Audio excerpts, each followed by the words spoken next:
The billionaire lost everything until a little black girl changed his life forever.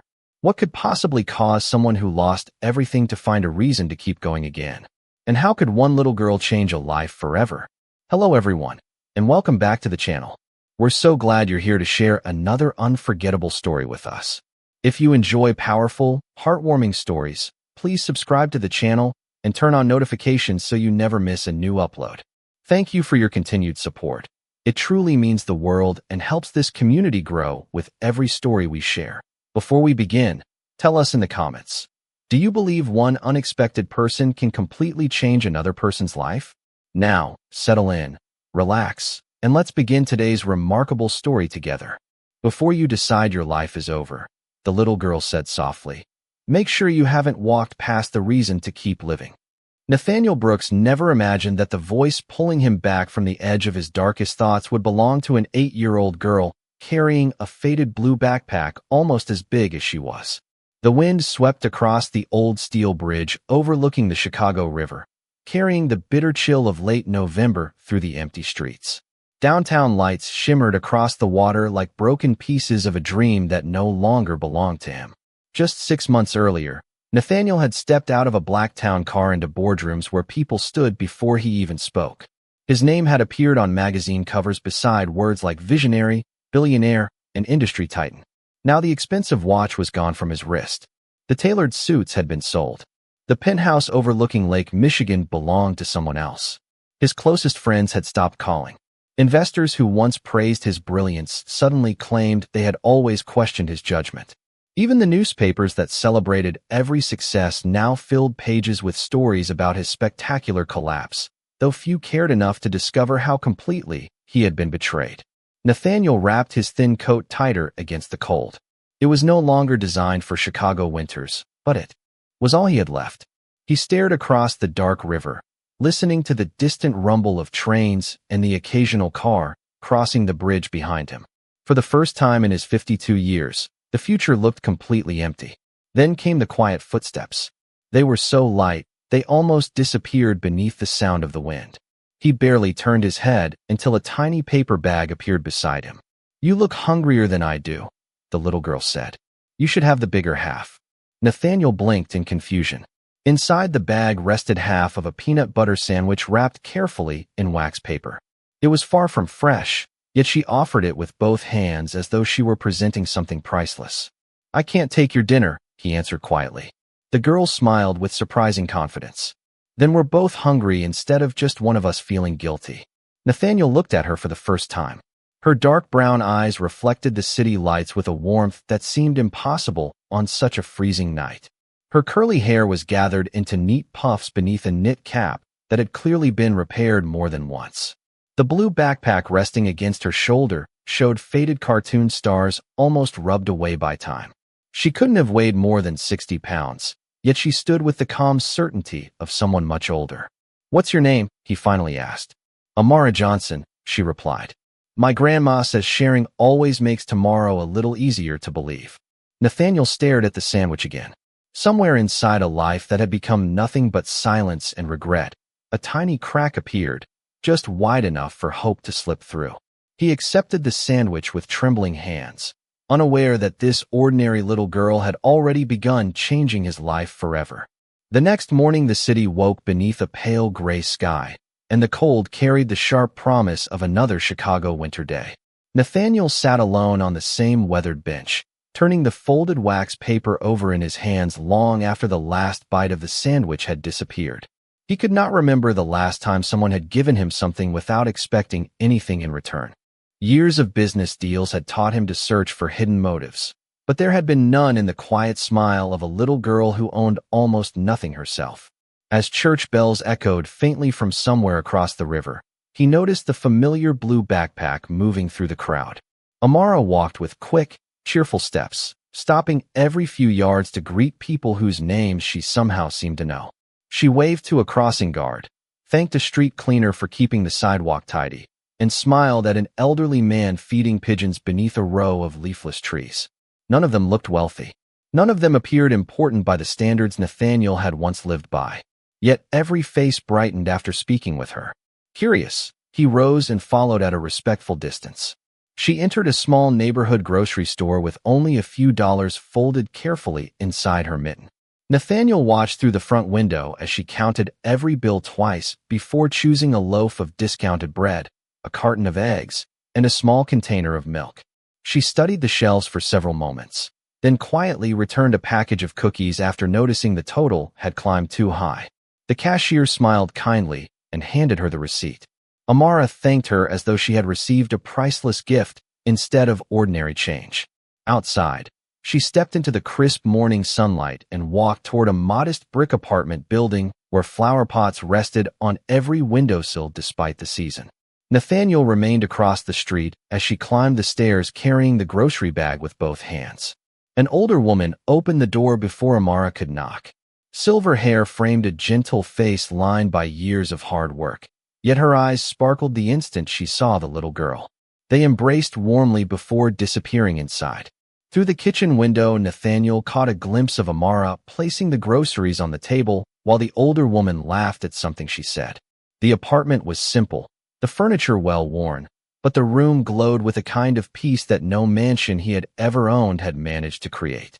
Nearly an hour later, Amara stepped outside again, this time carrying 2 neatly wrapped sandwiches. She walked only half a block before stopping beside a man sitting quietly outside the public library. Without saying a word, she offered him 1 sandwich and wished him a wonderful day. The man smiled with grateful eyes, and Amara continued on her way as though kindness were simply another part of her daily schedule. Nathaniel stood frozen on the opposite sidewalk, realizing that the child who had shared her dinner the night before had never considered her generosity extraordinary. To her, compassion was not an event. It was a way of living. And for the first time since everything had fallen apart, Nathaniel found himself wondering whether success had ever truly made him rich at all. For the next several days, Nathaniel found himself returning to the same neighborhood without fully understanding why. He no longer had meetings waiting for him, no assistants organizing his calendar, and no investors demanding his attention. The hours that once disappeared inside towering office buildings now stretched quietly before him, and almost every afternoon they led him back to the streets where a little girl with a faded blue backpack somehow made ordinary moments feel extraordinary. He never followed too closely. He simply watched from a respectful distance as Amara moved through the neighborhood with the same gentle purpose each day. She stopped to help the owner of a small flower shop carry empty buckets inside before the afternoon wind grew stronger. She held the door for a young mother pushing a stroller into the laundromat. When an elderly man accidentally dropped a handful of oranges outside the corner market, she hurried over, gathering every piece of fruit before any rolled into the busy street. She never waited for applause. She never looked around to see who had noticed. Each act of kindness seemed as natural as breathing. Nathaniel could not stop comparing her quiet generosity with the life he had once lived. During his years of success, he had donated millions of dollars through foundations whose names appeared in newspapers and annual reports. Entire press conferences had been organized around charitable announcements. Yet standing across the street watching one little girl help strangers without cameras or recognition made him question whether he had ever truly understood generosity at all. Late one afternoon, light snow began drifting through the air, covering sidewalks with a thin white blanket. Amara walked into a neighborhood library carrying 3 worn books hugged tightly against her coat. Nathaniel stepped inside a few minutes later, welcomed by the comforting scent of old pages and polished wood. He settled quietly near a bookshelf where he could see her without interrupting. She sat beside a young boy struggling to read from a beginner chapter book. Patiently, she pointed to each word, smiling every time he sounded out a sentence correctly. When he stumbled, she never corrected him with frustration. Instead, she whispered, "Take your time. Every good reader started exactly where you are." The boy laughed and tried again, his confidence growing with every page they turned together. The librarian watched from her desk with a warm smile that suggested this was not unusual. Before leaving, Amara carefully returned the books to the counter and thanked the librarian for keeping the building open because, as she quietly explained, books help people believe tomorrow can be different. Nathaniel felt those words settle deeply inside him. They reminded him of a younger version of himself, a boy who had once believed hard work could solve every problem before wealth slowly convinced him that money alone held every answer. As Amara stepped outside into the gently falling snow, she noticed Nathaniel standing beneath the library awning. Instead of appearing surprised, she simply smiled as though she had expected to see him all along. She reached into her blue backpack and pulled out a pair of knitted gloves with uneven stitching. "My grandma made these," she said. "She always makes an extra pair because she says somebody forgets theirs every winter." Nathaniel looked at the gloves, then at the little girl offering them without hesitation. He had spent years buying the finest things money could purchase, yet nothing he had ever owned carried as much value as the simple gift resting in her outstretched hands.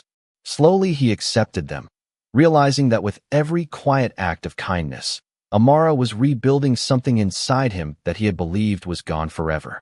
The first Saturday in December arrived with bright winter sunshine spilling across the sidewalks, softening the sharp edge of the cold. Nathaniel slipped the knitted gloves over his hands before leaving the small apartment he had recently rented on the edge of the neighborhood. Every time he looked at the uneven stitching, he remembered that genuine value could never be measured by price. As he turned the corner toward the community park, he spotted the familiar blue backpack resting beside a weathered wooden bench. Amara knelt beside an old bicycle with its chain hanging loose against the frame. Her small hands were darkened with grease, and a wrench nearly half the length of her forearm rested on the sidewalk beside her. She sighed, pushed a curl away from her face, and smiled anyway. "Good morning, Mr. Nathaniel," she called without looking surprised to see him. "I think my bicycle wants a vacation." Nathaniel laughed quietly, a sound that still felt unfamiliar after months of silence. "May I take a look?" She scooted aside immediately. "Only if you promise not to laugh at how badly I tried to fix it first." He crouched beside the bicycle, turning it gently upside down. His fingers moved carefully across the chain and gears. Years before building software companies, he had spent summers repairing bicycles in his father's garage for neighborhood children. It was one of many memories success had buried beneath endless meetings and expensive offices. Within a few minutes, he had cleaned the chain, tightened the rear wheel, and guided everything back into place. He spun the pedals slowly, and the wheels turned smoothly once again.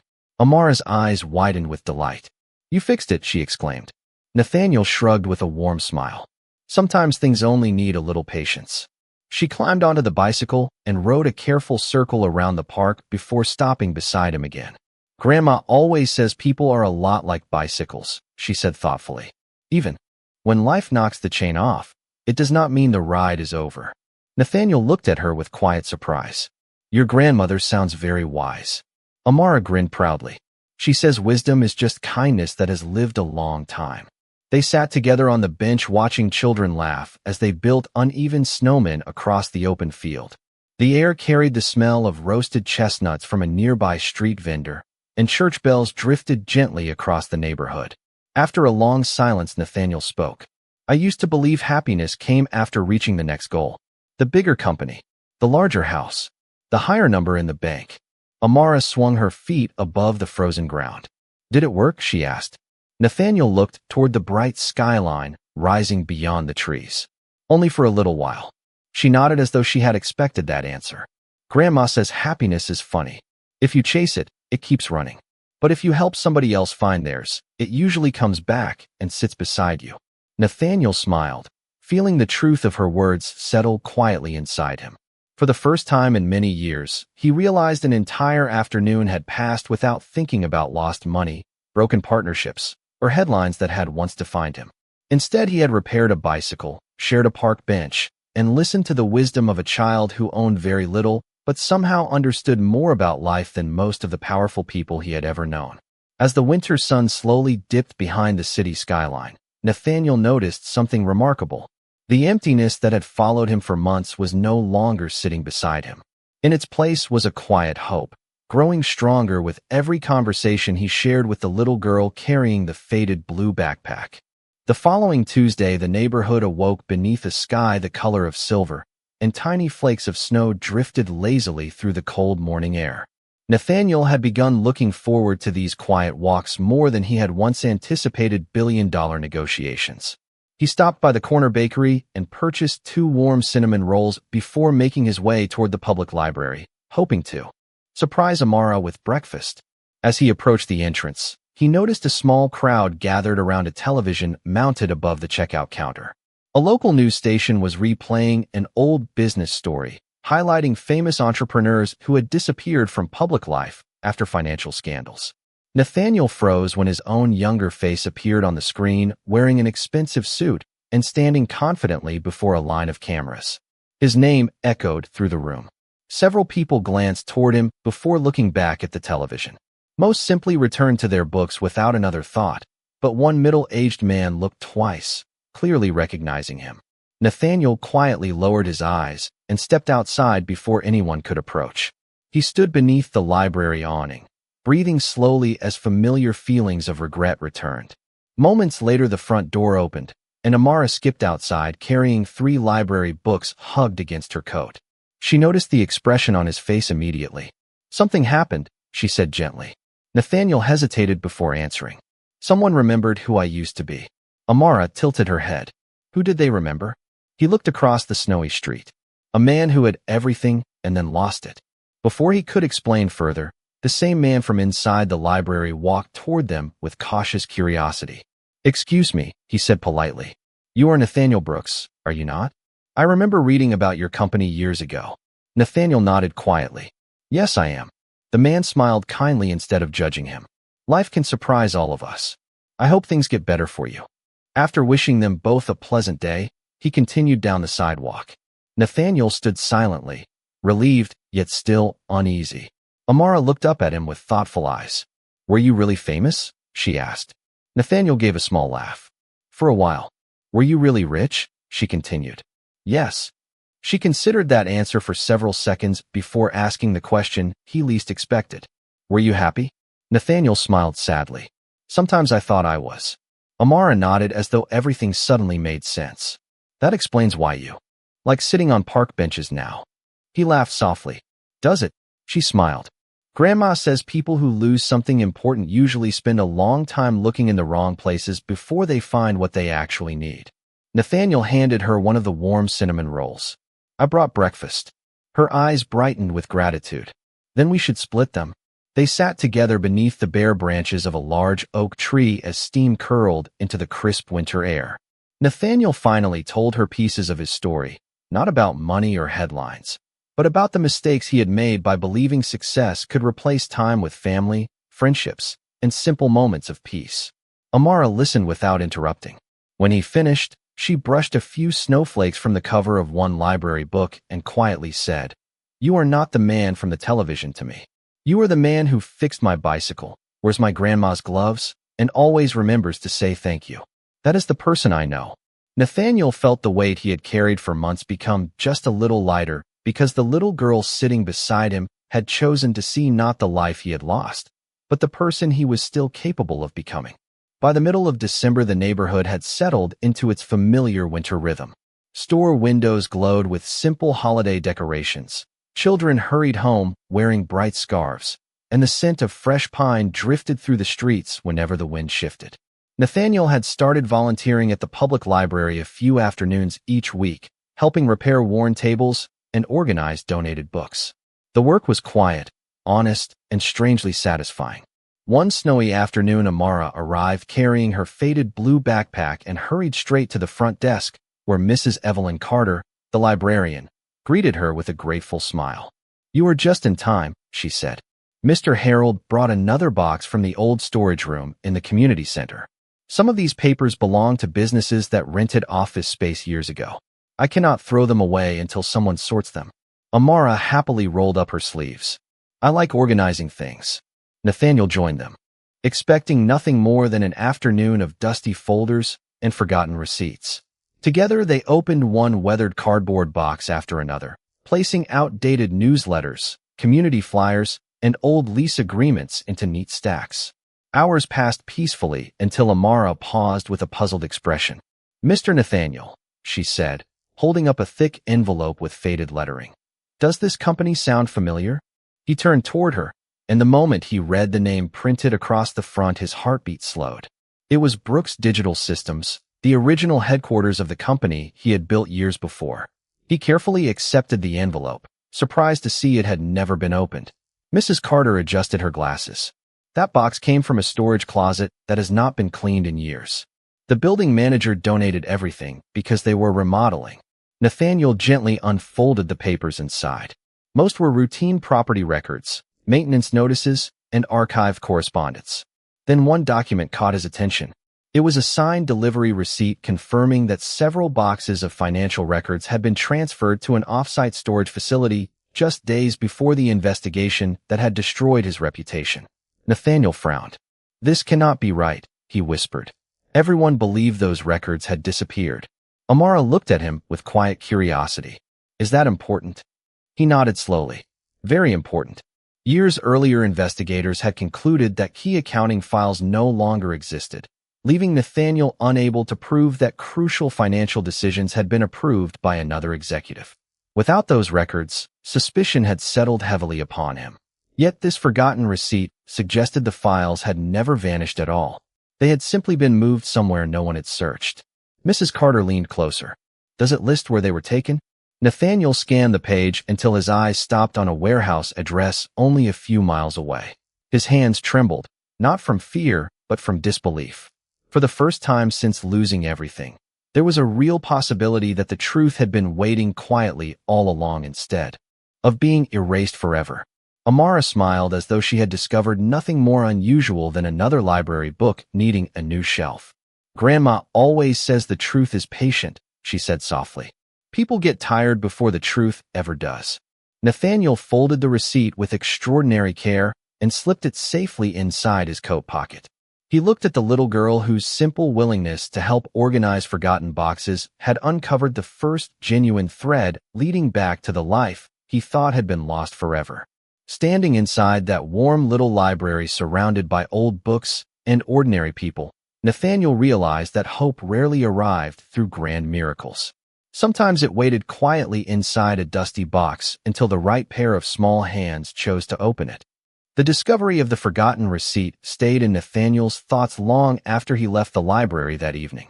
Snow crunched beneath his boots as he walked home through streets glowing beneath strings of white holiday lights. For months he had dreamed about proving what had really happened, imagining the satisfaction of clearing his name and watching those who had abandoned him finally admit they had been wrong. Yet something felt different now. The quiet anger that had once consumed every waking moment no longer seemed as powerful as it had before Amara entered his life. 2 days later, Nathaniel visited the warehouse listed on the old document. The aging manager welcomed him politely after searching through decades of archived records. Several storage units had been preserved because no one had officially claimed them. After reviewing the paperwork, the manager unlocked a secure room where dozens of carefully labeled boxes rested untouched beneath a thin layer of dust. Nathaniel recognized his company's logo immediately. His hands trembled as he opened the first box. Inside were contracts, financial ledgers, board meeting minutes, and signed approvals that had been missing for years. Every document had been preserved exactly as it had been stored. The evidence clearly showed that several critical financial decisions had been authorized by another executive while Nathaniel had been traveling overseas meeting investors. The missing records did not erase every mistake he had ever made, but they revealed that the accusations which destroyed his reputation had never told the complete story. As he carefully closed the final box, another feeling surprised him. Instead of triumph, he felt an unexpected sadness. So many years had been spent carrying bitterness that he had almost forgotten who he wanted to become before everything collapsed. That afternoon, he met Amara and her grandmother at their apartment for hot chocolate after school. The tiny kitchen smelled of cinnamon and freshly baked cornbread, and gentle holiday music played softly from an old radio resting beside the window. Nathaniel placed the copied documents on the table and quietly explained what he had found. Mrs. Johnson smiled with relief. "That must feel like an answered prayer," she said. Nathaniel nodded. "It does. But now I have another choice to make." Amara looked up from stirring marshmallows into her mug. "What choice?" He stared at the papers for several moments before answering.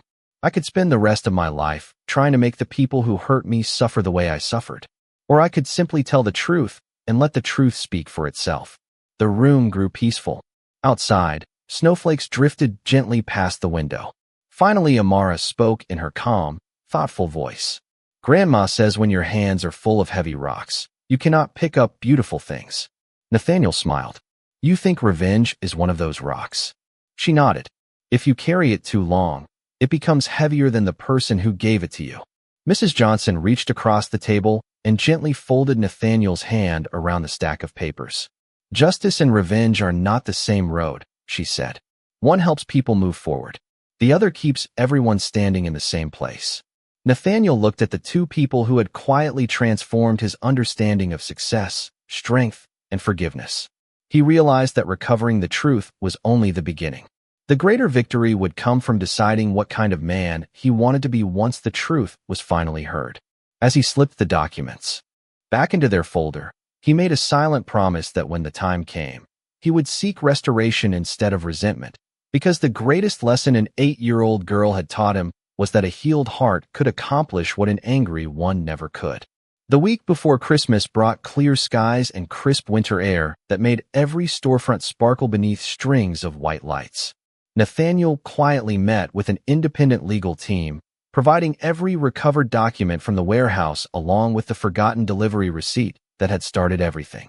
The attorneys reviewed each page with careful attention, occasionally exchanging surprised glances as the timeline became unmistakably clear. The missing records confirmed that major financial approvals had been authorized by another executive while Nathaniel had been attending investor meetings in another state. Several reporting errors that had once appeared to point toward him suddenly told an entirely different story when viewed alongside the complete files. Within days, respected business journalists began requesting interviews, not to celebrate a comeback, but to understand how critical evidence had remained hidden for so many years. Nathaniel accepted only one conversation, and when the reporter asked whether he wanted to expose every person who had abandoned him, he answered with calm honesty. I only want the complete truth to be seen. The truth is enough. Those few words spread quickly across television programs, newspapers, and business websites. Former colleagues who had quietly disappeared during his hardest days began reaching out with messages filled with regret.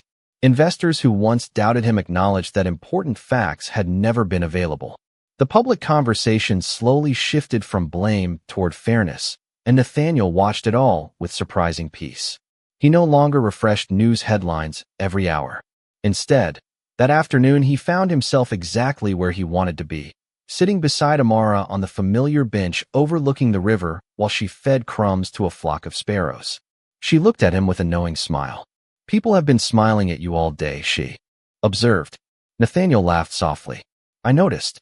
Does it feel different now? She asked. He watched the birds lift together into the pale blue sky before answering. Yes, but not because people changed their minds. It feels different because my heart changed first. Amara nodded as though that answer made perfect sense. Grandma says when the inside gets better, the outside usually catches up. Later that evening, Nathaniel received a formal notice confirming that his professional record had been corrected and that several long-standing claims against his leadership had been officially withdrawn after the newly recovered evidence was verified. Friends congratulated him. Financial advisors called with new opportunities. Former business partners suggested meetings about future ventures. Yet before returning any of those calls, Nathaniel walked to the small brick apartment carrying 2 grocery bags filled with fresh vegetables, bread, fruit, and hot chocolate for Amara and her grandmother.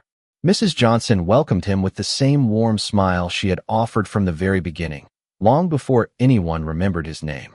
As they shared dinner around the little kitchen table, Nathaniel realized this room felt richer than the grand dining halls where he had once entertained wealthy executives. There was laughter instead of competition, gratitude instead of appearances, and genuine friendship instead of careful networking. Looking around the table, he understood that recovering his reputation had never been the true miracle. The greater miracle was discovering that losing everything had led him to people who measured success by compassion instead of wealth. As snow drifted quietly beyond the window and the neighborhood settled into another peaceful winter night, Nathaniel knew the next chapter of his life would not be about rebuilding the empire he once ruled. It would be about building something far more meaningful, inspired by the quiet courage of a little girl with a faded blue backpack who had shown him that the strongest foundation any life could ever have was kindness. 5 years later, the first snow of December settled gently across Chicago, covering rooftops, sidewalks, and park benches with a blanket of quiet white. The neighborhood library had grown brighter than ever, filled with new books, comfortable reading corners, and smiling children whose dreams seemed just a little larger than the building itself. Above the entrance hung a simple bronze plaque that read, "The Amara Johnson Learning Center. Every act of kindness becomes a lesson that never ends." Nathaniel Brooks stood near the back of the room, dressed in a simple navy coat instead of the tailored suits that had once defined his public image. His company had recovered, but it looked nothing like the empire he had built years before. Every new business invested in education, neighborhood libraries, and scholarships for children whose potential deserved an opportunity to grow. Reporters often asked what inspired such a dramatic change, yet Nathaniel always smiled and answered the same way. "The greatest investment I ever made began with half of a sandwich." Across the room, Amara, now 13 years old, adjusted the same faded blue backpack she had refused to replace despite receiving dozens of new ones over the years. Her grandmother had lovingly repaired every worn corner until the backpack had become a symbol rather than an ordinary school bag. When the master of ceremonies invited her to the stage to receive the first annual Brooks Scholarship for Young Community Leaders, the audience rose together in warm applause. Amara accepted the certificate with the same quiet smile she had worn as an 8-year-old girl sharing food with strangers. She thanked her teachers, her grandmother, the volunteers at the library, and every neighbor who had encouraged her to keep believing that small acts of kindness could change lives. She never mentioned the bridge, the cold November evening, or the lonely man she had met there, because she had never helped anyone hoping to be remembered. After the ceremony ended, children filled the room with laughter while families gathered around tables covered with books, cookies, and steaming cups of hot chocolate. Nathaniel walked toward Amara, holding a neatly wrapped package. "I have something for you," he said. She carefully opened the box and found a brand new blue backpack, almost identical to the old one she had carried for years. Tucked inside was a handwritten note. She unfolded it slowly and read the words aloud with tears shining gently in her eyes. "Never lose the heart that carried this backpack long before success ever followed you." Amara smiled, then quietly placed the note inside the old backpack instead of the new one. "I think this one still has a few more miles left," she said with a laugh. Nathaniel laughed with her, recognizing the same wisdom that had once rescued him from the darkest season of his life. Outside, snow continued falling softly as children hurried home, carrying borrowed books beneath glowing streetlights. Nathaniel watched them disappear into the evening and realized that the fortune he treasured most could never appear on a balance sheet. It lived inside every child encouraged to dream, every family strengthened by compassion, and every neighbor inspired to help another without expecting anything in return. Years earlier, he had believed wealth was measured by everything a person could keep. Now he understood that the richest life was built by everything a person chose to give away. And that unforgettable lesson had begun because one little girl carrying a faded blue backpack refused to let a stranger believe that hope had reached its end.